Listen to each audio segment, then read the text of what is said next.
Hello, this is Christina Barton. You're watching Black Tea News.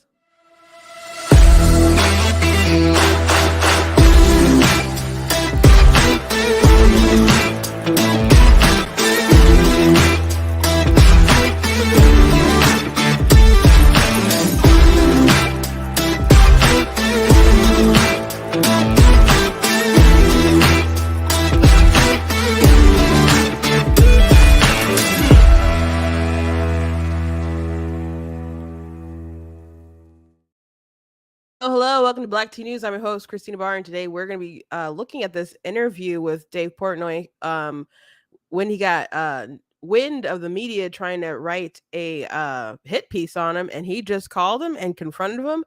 And it was a bit of a, I don't know if masterclass is if that's too high of a compliment, but it was a great response. And I think it's really worth watching. It's worth watching the whole thing. And or yeah, basically the whole thing. We'll watch the whole thing and seeing how he handled it and some of the responses from the media once confronted about their actions and how they admit are some of their, I don't know if you'd call them best practices, but I guess typical practices of the media. And we know how they operate, but it's one thing to hear them admit it. So we'll be watching that.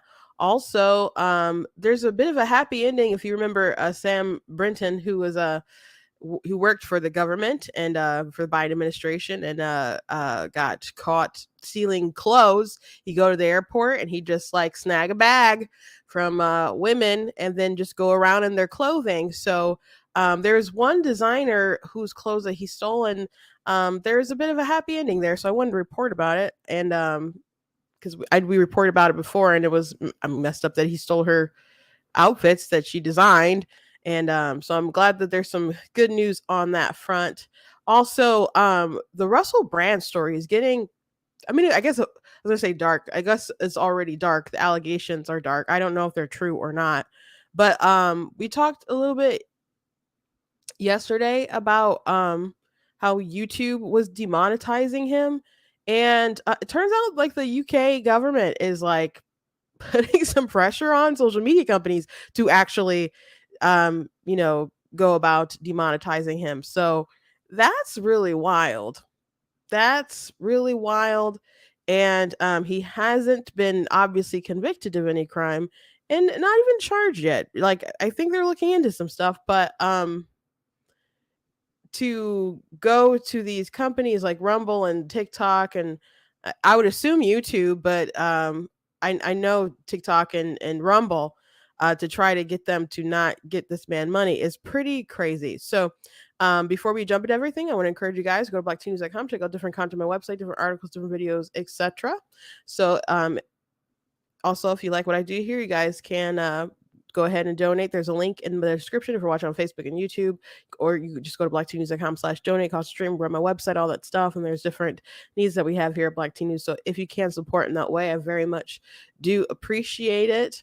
You guys can also give stars on Facebook, and you guys can also do super chats and thanks on YouTube. Thank you guys for being in the chat. Thank you guys for watching live. Thank you guys for those who watch it back. I know some of you guys are working, and I know some of you listen when you're working. I don't know if you're supposed to or not, but thank you. And then some of you just listen back on the way home from work and stuff. So whenever you get the chance, I do thank you for just being part of the conversation. Also, I am going to Motor City Comic Con. I mentioned a few times, and I went, in the spring and last fall as well. So, I'll give you some more details about that. But I will be selling books and stuff. If some of you guys have seen my sister's art, I share it on my feed quite often. And she also did the artwork for my book. Of course, God is blatantly against abortion. So she's the one who made the hand reaching out to God there. So she did an amazing job with that. So she'll be hopefully next to me. We haven't got our seating yet, but usually we are right next to each other. So if you're in the Metro Detroit area and you're thinking about going, you can come and get a signed book. But not just that book, but I have 16 others, most of them fiction. So that's why you'll find me at a Comic-Con. But You guys can get some stuff for me, get some stuff for her. But in the meantime, you guys can go to Amazon and just check out my stuff that I have there. You guys can also check out other merchandise that we have available at blacktnews.com, like the black tea mug and other stuff as well. So go ahead and check out our merch. So I don't have any funny for you guys. So I'm just going to go ahead and jump into it. And like I said, this is a really interesting well, not interview. I guess it's a bit of a conversation that turns into an interrogation. So let's not delay. So I'm going to go ahead and pop this up so you guys can see. 1 second. He just handled this so well.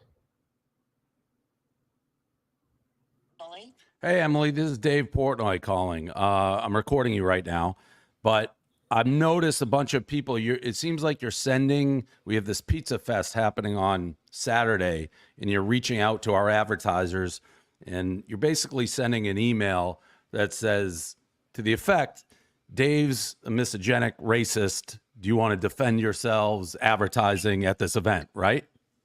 I'm sorry, what's your name, Dave? I'm sorry, who are you? I'm the guy you're writing the article about, Dave Portnoy. Oh, you're Dave Portnoy. Oh, hey, how are you? Good. Good. No, I'm not. I haven't said anything like that. I can read if you want. If you want, I can read what you actually sent. I have it. Yeah, read, because I sent a bunch of notes, so I want to make sure I know which one. Okay. We are planning to write about the festival and how some of the sponsors and participants have drawn criticism by seemingly to associate themselves with Dave Portnoy, who has a history of misogynist comments and other problematic behavior. I want to make sure that blank had a chance to respond to this, since the company is the most prominent of their partners of his festival. Oh, that's the one I sent to, which was definitely the most pointed of them, because I really did want them to respond, and I was hoping to get something from them. Do you think that's fair? Like, I totally disagree with the assertions of what you said, that misogynic and all that stuff. So, like, it kind of backs people into a corner. So I'm happy to go over anything. I mean, that is pretty pointed. You said you didn't do it. Then I have the exact evidence of you doing it. So no, I didn't say I didn't do that. I said I did. That was the one that was the most pointed. Well, no, that what before I provided proof, you said you didn't really remember doing that, and then I read it to you, and you're like, "Oh yeah, I did it that one time." So you did do it. I'm happy to talk about the comments, because to me, it's kind of like torturous interference. Like, we're doing an event. Everyone's happy about the event. I've raised $50 million for small business. I've helped pizzas. None of that. It's Dave's misogynic and problematic, and I'm happy to talk about it because. So I just want to note that this is a tactic of the media, that they will go to different businesses like, how do you feel about such and such? And they'll frame something very strongly, and if they don't respond, they'll see that as an admission of guilt, or that they support the bad thing, and they'll be like, oh, they didn't comment on it. Like, they'll create like the all-star game where people in Georgia and stuff, where they ended up moving it, and they're like, oh, they're suppressing the votes because they want people to show ID or something when they vote, or whatever rules that they change or put in. And Joe Biden was like, it's Jim Crow 2.0, and he said it makes Jim Crow look like Jim Eagle. And if anyone wanted to know why sometimes I do videos of Joe Biden and there's a squawking eel, that's what that's about, the Jim Eagle. And if you're like, well, what does it mean? Nobody knows what it means. It's just a thing now. So they're trying to say, oh, well, these Republicans are suppressing the vote, and how do you feel about these different voting laws in place, and do you support that? So they'll go and ask these companies to make them a part of the story, so they'll denounce and pull out, or whatever. So and they've done that with other different instances and cases and stuff, but that's just a tactic that they do to make a company or a person toxic as much as possible, to put pressure on people to change their minds or whatever. So this is clearly a hit piece that they were planning to do. And for whatever reason, they wanted to ruin this pizza fest. Dave is runs Barstool Sports, by the way, if anyone doesn't know. So I obviously want to pressure these people who are associated with to make sponsors pull out. And he knows that. We know that. I'm sure his sponsors know that, and they must really love him to help him get wind of what's going on so he can intercept them. And him recording this, calling them just confronting, is great. It's really great. And he started off by letting them know that they were being recorded and stuff. And the conversation still goes the way that it goes. So let's keep watching. To me, nobody would like if someone's going around sending that email to their sponsors. And again, you're not like questioning. You're it's almost like a statement of fact. This is what I am. Yeah. So I do want to talk to you about this. And I just want you to know that the story I'm working on with a colleague. And I want to kind of loop him on this because we did want to talk to you. And we were When were you going to reach out? We were planning on doing it tomorrow morning, but so you're going to write the article and then give me, like, I've had that a bunch. People write a full article and then give me the points after. We're doing a bunch of reporting, and we wanted to make sure that when we finally did talk to you, we could really kind of present what, or talk about things more fully based on like what? Like, it sounds like you have your opinion made of me based on that email. No. So then how, if you don't have your opinion made of me, how do you say in an intro email, Dave Portnoy has a history of misogynist comments and other problematic behavior? That's how you introduce the email. Yeah. So look, I just want you to know that this is not, I want to talk to you about this, but don't you think you should talk to me before sending that email? What I wanted to do is I wanted to talk to you when we want to have some specific questions for you. And so I wanted to kind of have the full idea of what we That's not a full idea. Like anybody who's rationally reading that email being sent to an advertiser would have to be like, this is a hit piece and you have your mind made up. Why else would you put... No, you call me in the intro. I'll say it again. Dave Portnoy has a history of misogynist comments and other problematic behavior. You didn't say Dave Portnoy raised $50 million for small business. Dave Portnoy saved thousands of pizza places. You didn't mention. You said it in a way that is putting sponsors on the defensive. So what I worried about when we contacted you, I was worried that we would have sort of one shot to talk to you, right? And so what I wanted to do is make everything that we wanted to talk to you about before I reached out to you. That's why I was waiting to call you. Because you wanted to have everything together before you talk to me. I got to be honest, this sounds like something who's going to hit me last second, be like comments and all this negative stuff. No, this is kind of standard journalistic stuff. Like, unfortunately, yes. Talk about stuff. I have been an open book and willing to sit down with anybody at any time. And this all stems, by the way, from a guy who wrote an article that for 13 years has been tweeting negatively about me because he doesn't like me. So half the stuff he talks about didn't even exist. The guy doesn't like me, and now you're going to run with this on the Washington Post. And anybody who's listening to this to think you were going to give me a fair chance when you're leading to our sponsors before you talk to me is crazy.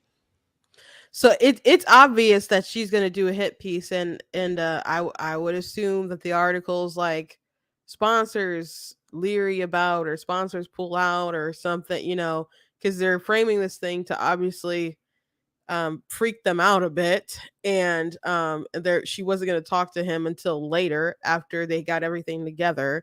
And so they'd probably just want like one comment, or even be fine maybe if he didn't give a comment. They just have to kind of reach out and say that, well, we tried to reach out and they said no comment on this, so they can look like they have some journalistic integrity or whatever. But that's not the case. And so she says it's standard. I don't know if that's ethical, but yeah, there's a lot of folks who go about that way. They'll have everything basically plotted out and their agenda and their mind made up and whatever, and they're searching for information to build their story around. and then they'll reach out just for that little bit of tidbit of that conversation. So, um,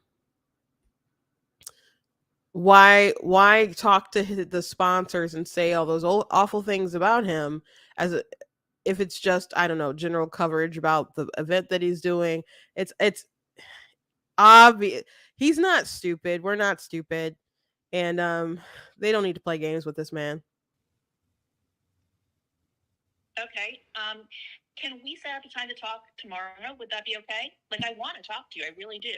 I just want to make sure, like, I've got all my questions ready and stuff to talk to you about. Would that be okay? Can we set up a time? I want to see the article before you do it. No, it's not really. We can't do that. And Why also, can't like, you do? Why can't you do that? Because all I do when is I validate all the stuff you're about to make up against me. I have been hit with the same things over and over, and they're all so wildly out of context. It's insane to say at this point in the game when you've already written to the sponsors. Let me say it again.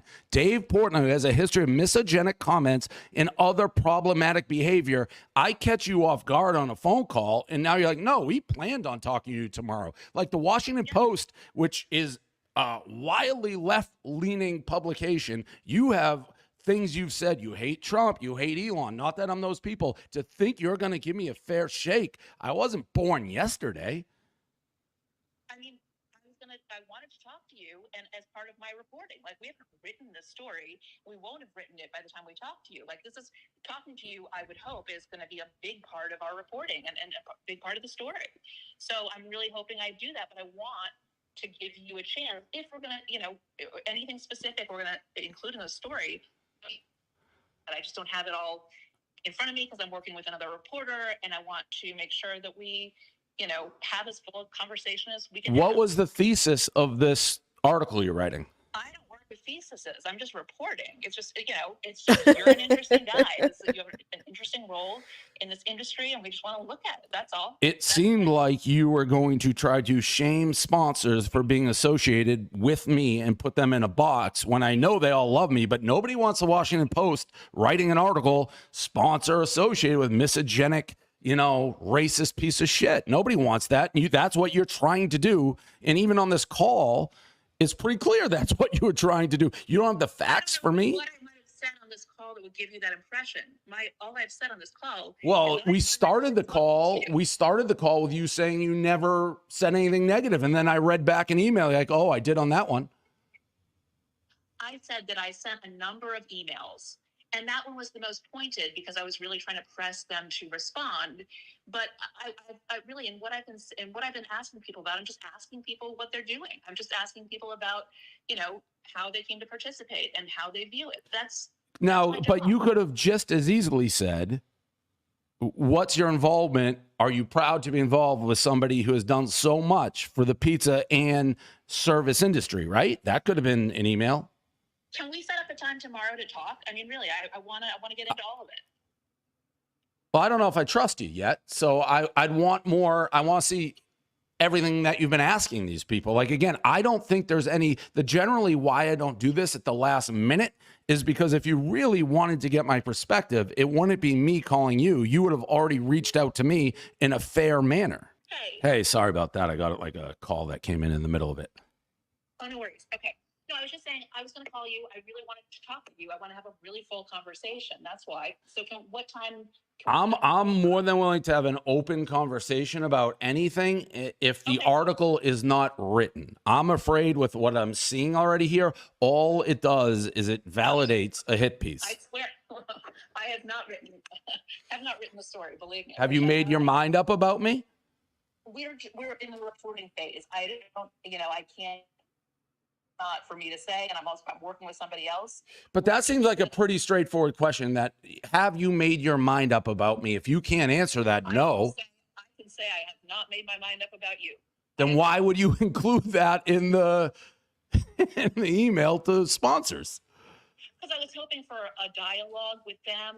Sometimes you have to say something like, "This is like it's sort of a reporting tactic. When you want someone to respond, you kind of have to indicate that there might be something negative, and then you get them to engage. That's all I was trying to do. I really wanted them to engage with me. That is a sad state of journalism if that's a tactic that you have to, what I would say is make up something about somebody. That there might be something negative, and so you want to give people a chance to respond and have a conversation with you. That's what I was trying to do. But at the same time, you're saying you don't know that that's actually truth, so you're leading with something that you haven't done enough research to know if it's valid.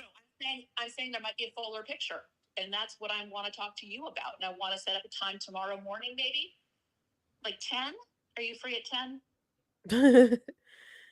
This is the look of bewilderment on his face, just dealing with this reporter from the Washington Post who, like, again, wants to make a hit piece on him. So I thought it was interesting that she said, "Oh no, it's not that we were, I was just trying to get that information from them, but I just really wanted a dialogue." And what reporters do, we'll just say like the most awful, terrible things to just scare you guys into complying with our story. we just really want to say something salacious that will just make you panic and feel that you have to talk to us or else. So just be aware, I guess, of the bully tactics of journalists. One time when my sister was running for the chair of the Michigan Republican Party, one time we got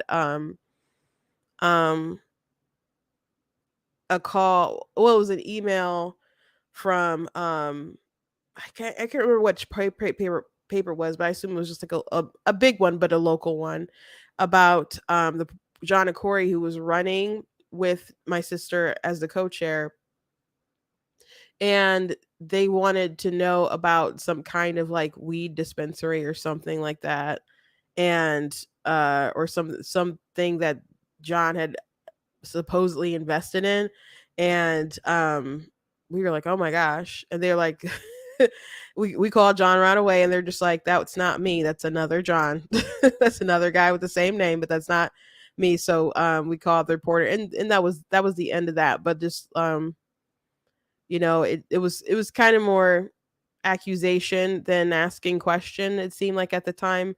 And then there are other times when people just, they have some information, and even if it may be true, they word it in a way that's kind of a bit disturbing or whatever. So it's interesting that they just kind of let you know that, hey, that's our tactic. And he's like, you don't even know if it's true or not. I'm sure that's what she believes, and that's the narrative that they're going to run with. Certainly, absolutely. I mean, I don't know how their conversation, if they actually talked the next day, or I guess maybe it would have been today or whatever, because this was like blowing up in all kinds of places yesterday. But they do end up arranging a time to meet. But his look of bewilderment dealing with this woman saying, no, we just like to scare the crap out of you guys to make you, is pretty interesting, pretty darn interesting. I got to do more research on you. I still don't have the vibe that you're going to give me any sort of fair shake. Okay. Well, that's fair. I can tell you, and let me tell you the name if you want to look into me. You want to look. My colleague that I'm working with on the story, his name is Tim Carmen. He's also a food reporter at the Post. And I'd love for both of us to be on the call and just, we can talk. I am happy to, I definitely want some on the record stuff, but if there's stuff you want to tell me that you want to tell me on background or off the record, we can talk about all. No, I'm always on the record. There's nothing I would ever say that is off the record. I like that. I like that a lot. Okay, so maybe you want to say tentatively 10 o'clock tomorrow? Yes, I'll confirm tentatively. Now, the one thing I'd always ask, just like this is being recorded, I would record the interview tomorrow. I didn't have a chance to hit record, so I'm not recording this call, but I get that you are. That's totally fine. I always anticipate that, what I'm saying is going to be recorded or be used. I get that. Okay, so that is a good step in establishing some degree of trust. So if you're fine with me recording tomorrow, then let's do 10 a.m. tomorrow. Okay, do you want to call me on this number? Sure, yes. Okay, Okay, great. All right. Look. All right. We'll talk tomorrow at 10. Okay. Sounds good. Okay. Thanks, Dave. Bye. So yeah, just if you do any kind of interview with someone, especially with anyone, I suppose, but especially if it's someone like mainstream media, make sure that you record your own stuff. Period.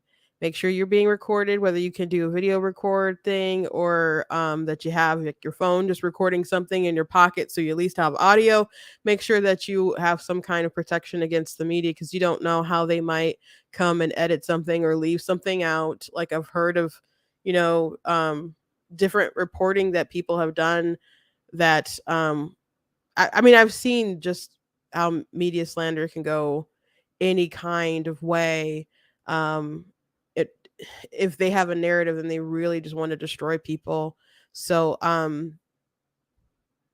mean, think about how sometimes maybe someone you follow on social media or something can jump the gun on something or have a narrative, and you're just like, that's not how things work. Like if you have kind of more knowledge, firsthand knowledge than what they know about something. That happens in mainstream too. Like they know they believe something, they have an agenda and they just attack it and they um don't care about the broader story. Now, some journalists, are actual journalists and have integrity and they may have a social bent one way or bias, but they'll still try to report the facts.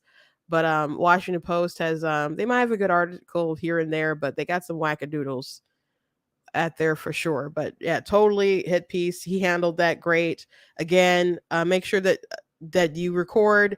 And depending on what state you're in, you got to know what kind of laws there are about recording because you might not be allowed to do it. It just depends if it's what the consent laws are. So make sure that you know that and protect yourself. Katie Couric did a interview with a bunch of people on like gun control or something, and she said something and asked a question, and there was this big dramatic pause as if everyone was stumped or something. And in reality, like people like immediately answered the question. Like it wasn't that deep.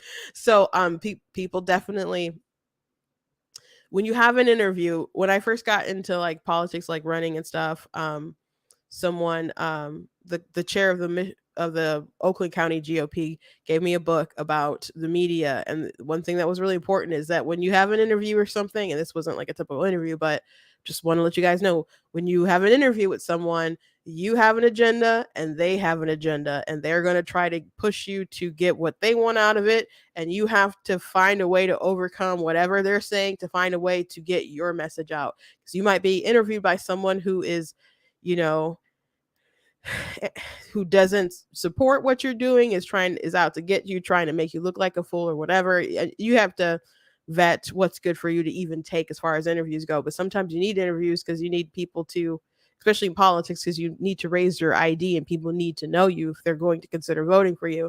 So you have to just do some media training or whatever. I don't know, run scenarios in your head, practice with somebody, get coaching or whatnot to just try to overcome what could happen or what they could ask and find a way to turn it back into the story that you're trying to tell the people who would watch and see you later. So just a little bit of advice. And again, record.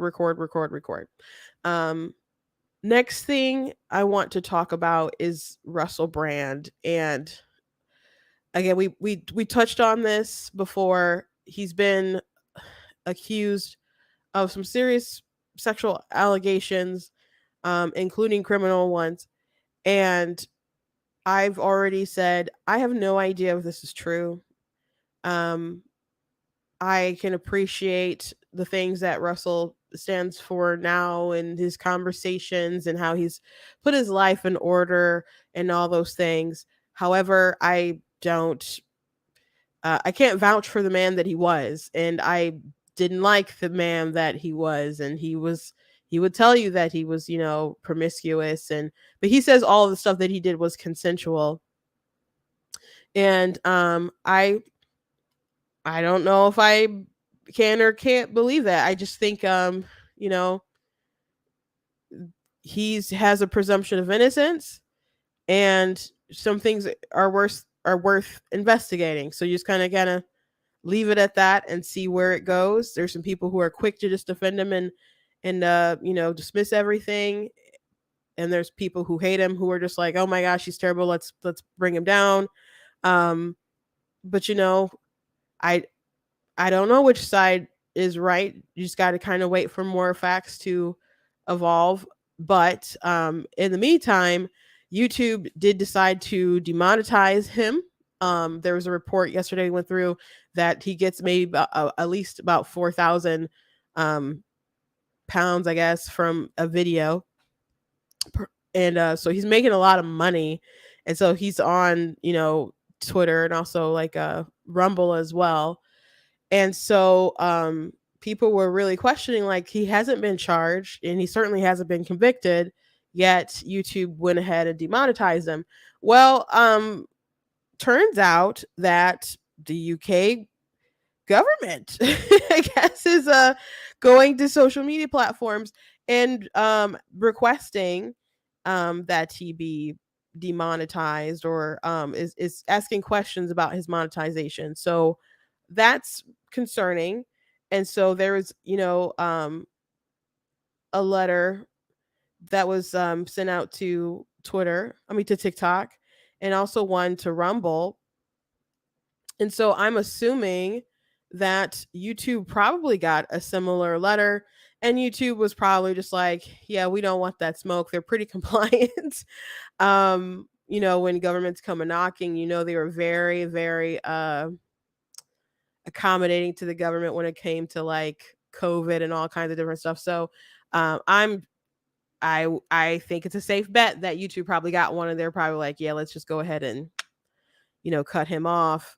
But they sent one to TikTok and they sent one to Rumble as well. So that's some alarming stuff, because again, he hasn't been convicted of anything. Let me make this a little.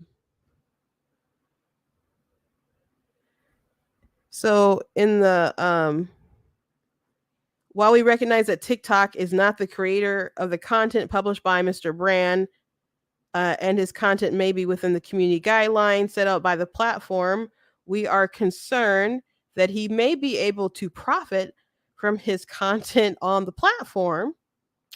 We would be grateful if you could confirm whether Mr. Brand is able to monetize his TikTok posts, including his videos relating to serious accusations against him, and what the platform is doing to ensure that creators are not able to use the platform to undermine the welfare of victims of inappropriate and potentially illegal behavior. So that's also, I don't know, concerning too.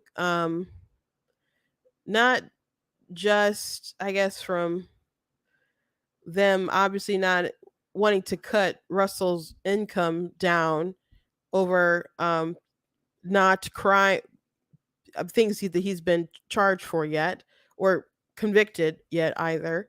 But as far as what other people making TikToks and talking about it, like, what are they doing to silence everybody else, control everybody else on the subject?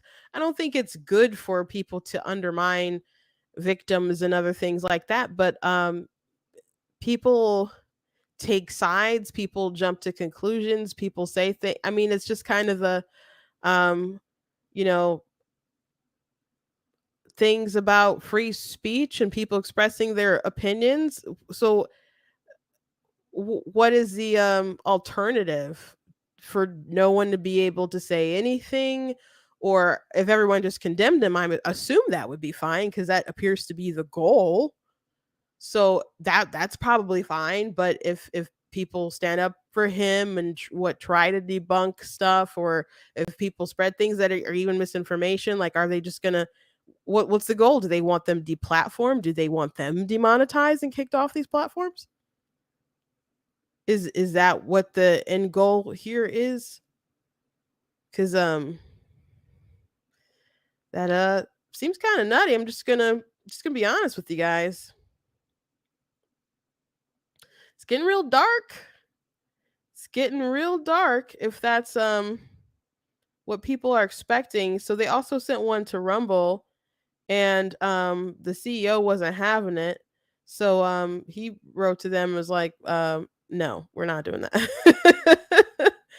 um here's the statement that they gave to the parliament. Today we received an extremely disturbing letter from the chair in the UK Parliament. While Rumble obviously deplores sexual assault, rape, and all serious crimes and believes that both alleged victims and the accused are entitled to a full and serious investigation, it is vital to note that recent allegations against Russell Brand have nothing to do with the content on Rumble's platform. Just yesterday, YouTube announced that based solely on these media accusations, it was barring Mr. Brand from monetizing his video content. Rumble stands for very different values. We have devoted ourselves to the vital cause of defending a free internet, meaning an internet where no one arbitrarily dictates what ideas can or cannot be heard or which citizens may or may not be entitled to a platform. We regard it as deeply inappropriate and dangerous that the UK Parliament would attempt to control who is allowed to speak on our platform or to earn a living from doing so.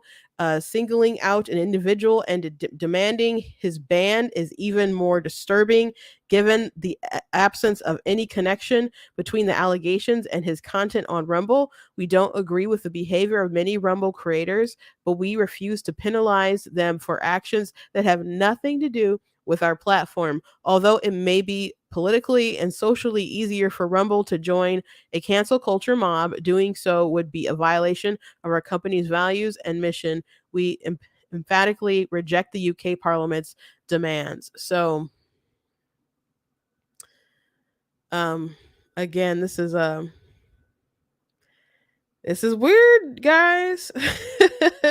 If not for the Dave story that we led off with, I would have named my episode "The British Are Coming." The British are coming. um, yeah, this is so bizarre.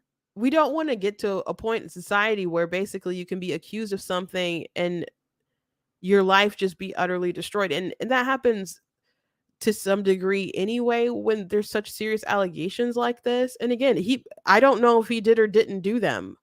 Um, I just I mean, I talked openly about how I was not a fan of Russell Brand. I wouldn't even see like I wouldn't watch content that had Russell Brand in it back in the day. I thought he was so awful.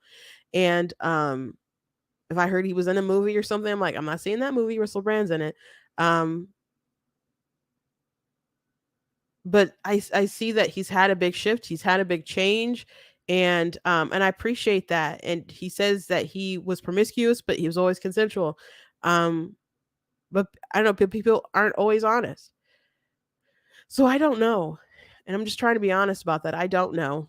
And I don't know how a lot of people who are so, passionate, other than like, I mean, Russell knows, the people who are accusing him knows the truth, but we don't. We're just observers, and I'm waiting for more facts. But I know that the way that they're going about this is very disturbing. And that doesn't mean that it's still not true. We talked the other day about how there's different instances, and I mentioned, in color communism and common sense, how they would set up people. They recruit black people into communism, the Communist Party and stuff, to spread the message of communism. And if anybody tried to like back out, they would make plots and stuff to really screw them over if they decided to like leave and defect, and because they wanted to destroy their credibility. So they'd set them up so they might do something like cheat on their wife or something, and it was, a plot, but that doesn't mean that they still didn't do it or something. So my point in mentioning that is, because some people are like, oh, they hired him before and the media loved him before, and when he was a deviant, and now that he's talking about big pharma and elitist and government control and the World Economic Forum and all this stuff, then now this is when they want to come after him. And that's true. The timing is interesting. um but that doesn't mean that they weren't aware of some kind of skeletons, or or they weren't out there. So again, I just don't know. Um I'm not assuming that he did something bad or anything. Um but it's you got to let the facts play out. But the way that the UK government is going about this is so creepy and it's so weird. And I don't think YouTube should have deplatformed. But I know sometimes they get trigger happy, but I'm glad that Rumble obviously stood up for him, because that would go against their values and the platform, so that wouldn't be good for them anyway to do that. But and I assume that they have a pretty significant, like, specific deal with him anyway. But yeah, it he's not been charged. Now there are people who are getting money from, their stuff on YouTube and other places, who have done crimes and admitted to crimes. Like, I mean, people are mentioning how Cardi B, for example, would drug and rob men. That's not legal. But she's WAP queen and all that other stuff. So um I don't think that it's typical for platforms to just deplatform people because they've done some things. Now, the things Russell Brand is accused of, I mean, drugging and robbing people is pretty serious. But the things that Russell Brand are accused of is awful. But again, we don't know if that's true or not. They could at least wait and give this man some justice before they start trying to um just totally wipe him out on social media like this. But I wonder what other links they'll go to. I wonder what other links they'll go to silence him. And they must really feel that he is not just a nuisance, but quite dangerous to their cause, to go this hard at him. So we'll continue following the story, but it's pretty bleak. Pretty bleak, but props to, Rumble. Next thing I would like to talk about is do you guys remember Sam Brinton? We talked about him a little bit when this was like breaking news, but he worked for the Biden administration. And he was, one of their diversity hires that they're so proud of. And he was stealing clothes from women. He'd go to the airport and he would just take a bag, and that was it. So he got, charged for doing that. It happened a couple times. And so I, no longer works for the Biden administration. But there was an African designer whose clothes that he took. And being a creative person myself, never designed clothes before or anything like that, but that I write and other things like that. So the idea of someone taking something, just snatching something that you love, that you've put so much time into, that expresses yourself so fully, is awful. And I think when I talked about this story, I might have mentioned the time when my laptop was stolen a few years ago, and I was upset. I was devastated because this was before, like, everything was. I mean, nowadays you just like put everything in the cloud pretty much, or whatever, in like, my Word and other stuff. You just, you can write on your computer or save it to the OneDrive or whatever, and it's there. So, but this was kind of before that, I think, or when that was really new. But I think it was maybe before that. And I usually always have my computer with me. Like, if I go to a restaurant or something, I don't leave it in the car. But I was coming from Lansing, because this is when I was working in the Michigan Republican Party. Maybe this was in 2016. And I was at an event for the 14th district, which no longer exists now, but they had in like a Mexican town or whatever. And I was running late, so I just kind of left my things in the car, and I never do that. So I had a nice night, really nice evening. When I came outside, my car window was broken into, And, and at first I was just like, I didn't roll my windows down. I'm like, what is? And then I looked in the car and there's glass in the seat and stuff, and I just start screaming, just yelling, upset and stuff, just seeing my stuff gone. And my laptop bag had my work laptop in it, so the company's laptop was stolen and my laptop was gone. And I had that for years. I have a lot of like designs and graphics and stuff that I worked on, book covers that I worked on. The files are just gone, and I was so upset. I was so upset, and I called the police, and they're just basically the all it was good for was having an incident report. So like for my insurance, nobody came out to make sure I was okay or anything like that. I was just okay, okay. So I drove home upset, and then I started praying with a vengeance, and but yeah, I was so upset when I saw my stuff was gone. So I can kind of imagine her being upset or annoyed um at her clothes being stolen.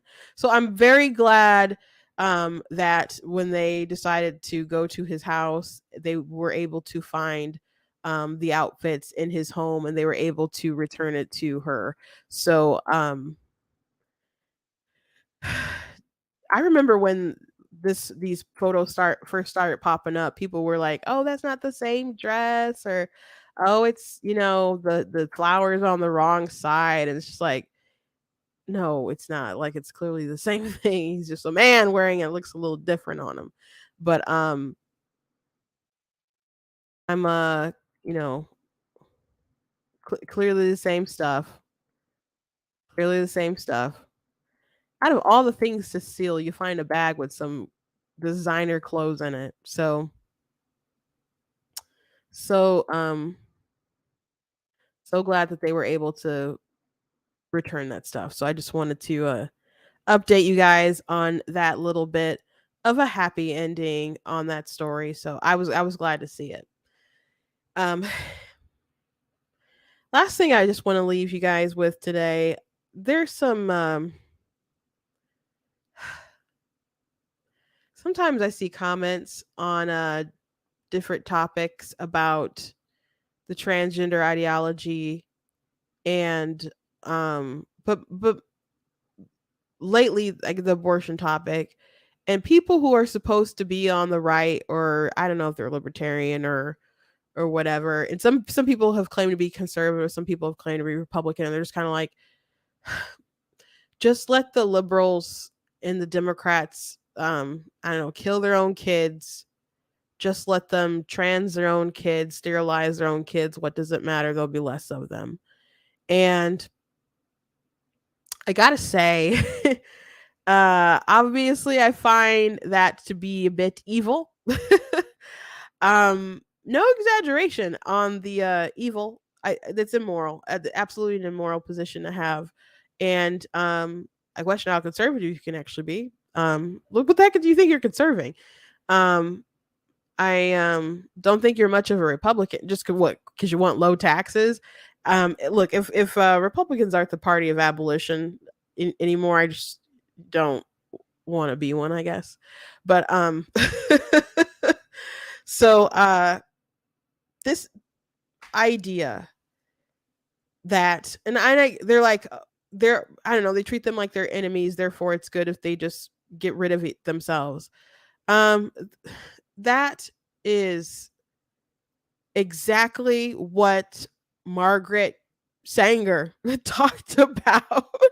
But she actually wasn't into abortion as much as like other people, like Alan Guttmacher and other people who took over Planned Parenthood in the future or whatever, who really expanded it. But she wanted to like weed off undesirables, human weeds or whatever through birth control. That's how she wanted to do it, not straight up violence in the womb, I guess. It was just more like, oh, we'll pass around this birth control, then we'll have more of the pores. We'll have less of the pores, we'll have less of the blacks, and so on. They'll just kind of get rid of themselves. So that was her agenda there. So um I don't think you're on good ground there, guys, if that's who you're kind of emulating. right there. But beyond the it's you you don't have good principles rooted in life if you just think your enemies should be able to just off their children. Um so what, you can, I don't know, win an election in the future or something like that. It just doesn't make sense, and you don't understand how societies work. Um they will just, if you ignore something and you're like, I'm in my bubble, I'm in my conservative bubble, and they'll just rid off themselves off, and we'll still be here in our conservative bubble. That's not how stuff happens. What happens is, in these areas where like there's just continued moral decay, and there's continued decay, and the moral decay just continues, and it becomes so normal to people, and it goes on, and people, want to protect that decay for whatever reason, and it just spreads, and then they want to spread it to your area as well. Like, I did an interview with my friend who had an abortion when she was in high school, and she just talked about how normal it was for the girls to sleep around and then they just have an abortion. That's what they did. It was just so normal. It was just so normal.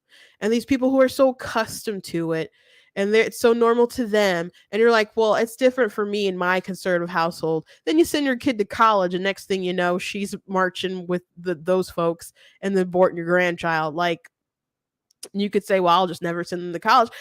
What about the TV? What about entertainment? What, it's everywhere. It just spreads. It becomes more normal. It's a part of the culture. It's part of what celebrities push. And these are the voters. It's all what they think.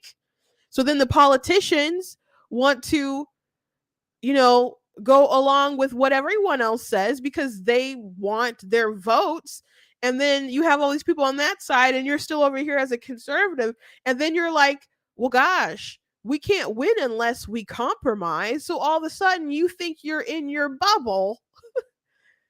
And then your folks that you vote and want to put into office are trying to meet the everyone else that you thought was so immoral, but they're on their side. What does it matter?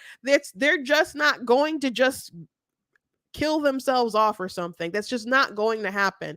Think about California. Like, there was a story reported about on it more than a year ago. Maybe it was about 2 now, but there was these um teachers and stuff who were having these different LGBT clubs, and they were kind of spying on kids to recruit them into these clubs, and they would do these different sessions with teachers and show them how they can have these different clubs. And they're like, well, we're going to teach you guys how to do these things, and we recruit these kids even in these red areas, even in these red counties, and even in these red districts and stuff. So you can say, well, those people aren't going to have any kids. They're still going to get from your pool. They're still going to come for yours. So don't think that it's just going to be centralized. Don't, like, if you think those things are evil, but you're just like, let them just, it spreads. It spreads. Like, they have an agenda and they'll keep moving the needle, and you should have an agenda and keep moving the needle. But if you just want to stay where you are, they will invade on your space. That's just how it works. So, to you people out there who write those evil and insidious comments, just grow up, like, and be better. Like, and I think it's more immoral than these people who just genuinely believe those things and do those things. Because you kind of seem to know better, but you're still like, I don't know, you want to punish them off the face of the planet, and they'll, I mean, some of these people support abortion and they're just so absurd in the stuff and what they advocate for, but they'll be like, well, these women are in terrible circumstances, and they, and you don't want to maybe they can't afford it, they want to fulfill their dreams or whatever. Like, I don't think those are good reasons or whatever, but there's some kind of twisted compassion there somewhere for a lot of these people. And there's not a lot of good arguments, like as far as science and I think philosophy and all that stuff, but they have these anecdotal stories that people relate to or they empathize with, and it's just emotions and euphemisms and stuff, and that's how this stuff thrives, right? So at least there, that's where their minds are. But you saying like, they may be wrong, but at least they're just killing their own, like, come on. That will not just last on their side. That will not just last on their side. With that and the gender stuff. And then you'll be like, oh my gosh, they taught what in my kid's school? Oh my gosh, I got kicked off of what, this platform and that platform, and my kid wore there's only two gender shirt, and they're suspended from school. Who got on the Supreme Court? The court's flipped all of a sudden. Hate speech laws, blah blah blah.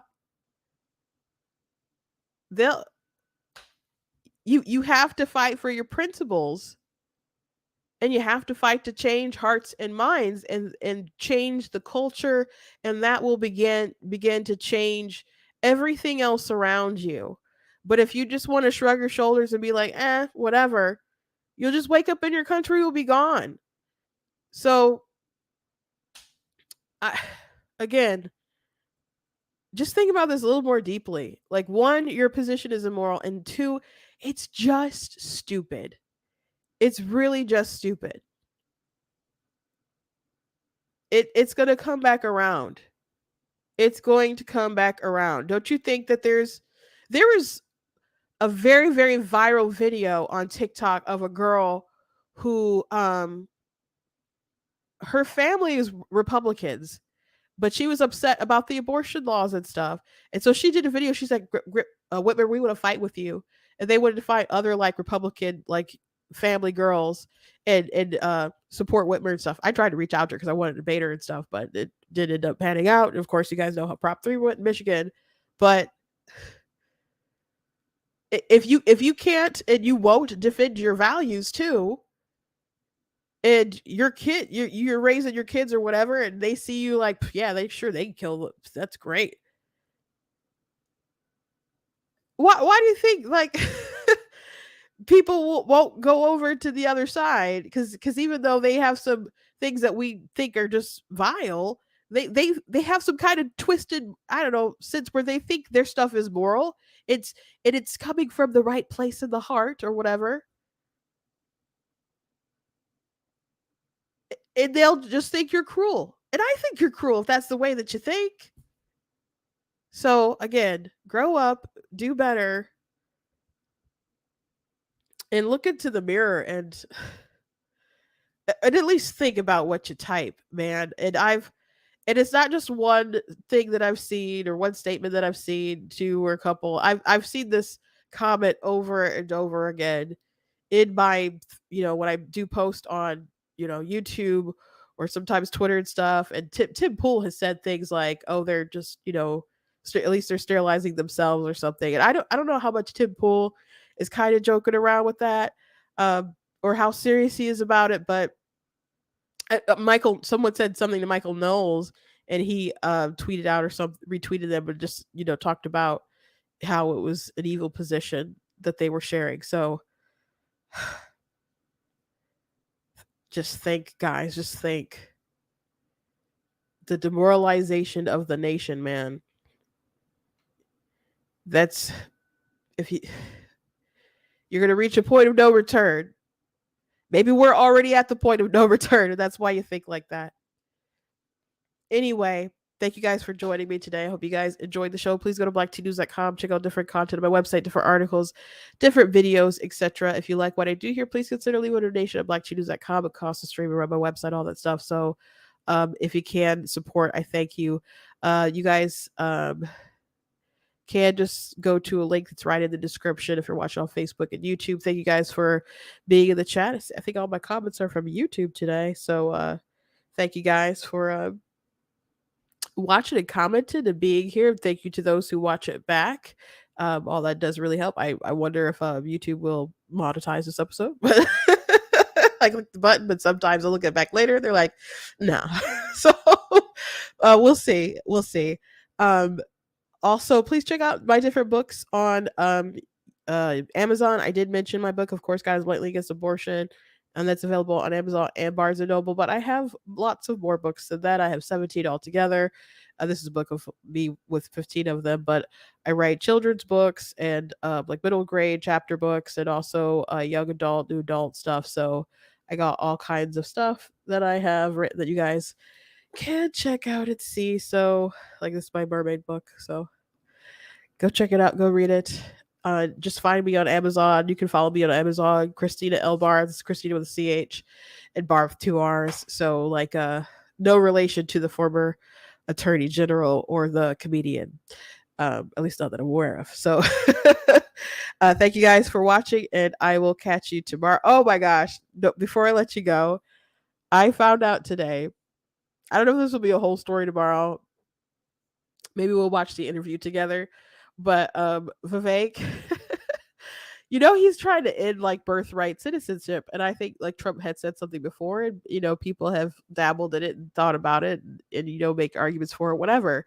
But he's an anchor baby. I did not know that. And I heard people like make jokes or criticisms about him like being an immigrant trying to pull up the ladder behind him, or him or saying stuff like, and he's, an immigrant himself. And I'm just like, or, that he's benefited from this or whatever. I'm just like, I didn't know if that was true or not. So in the interview, they mentioned like his dad is a citizen, and his mom didn't become a citizen until after he was born. So he's here by birthright citizenship. So he was like, well, I got here.